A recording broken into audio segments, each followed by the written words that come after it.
అది చాలా బాగుండడనియు, దాని కుట్టుపని చక్కగా నుండడనియు, దాని అంచుల వేములు చాలా సుందరంగా నుండడనియు ఆమె పాడుచుండెను. ఆ పాట నచ్చుడు చేత దాసముడు బయటకు వచ్చి వినెను. అది కాక పని మనిషి నామియా చెల్లెలు పాడుచుండెను. ఆమె చిన్నపిల్ల, ఆమె చింకిగుడ్డ కట్టుకొని పాత్రలు తోముచుండెను. ఆమె పేదరికము, ఆమె సంతోషభావమును గాంచి దాసలను ఆమెపై జాలి పడెను. ఆ మరుసటి దినము రావు బహదూర్ ఎంవి ప్రధాన తనకు దోవతలు చాపులివ్వక ఆ పేద పిల్లకు చిన్న చీర నిమ్మని చెప్పెను. రావు బహదూర్ ఒక మంచి చిన్న చీరను కొని ఆమెకు బహుకరించెను. ఆకలితో నకనకలాడుతున్న వారికి విందు భోజనం దొరికినట్లు ఆమె యమితానంద పరవశురాలయ్యెను. ఆ మరుసటి దినమాయ ఆమె కొత్త చీరను ధరించెను.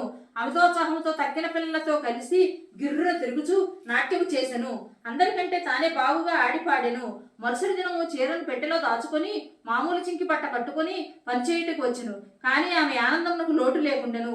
ఇదంతయు చూచి దాసులను జాలిభావం మెచ్చుకోలుగా మారెను. పిల్ల నిరుపేద కాబట్టి చింకిగుడ్డలు కట్టుకొనెను. ఇప్పుడు ఆమె కొత్త చీర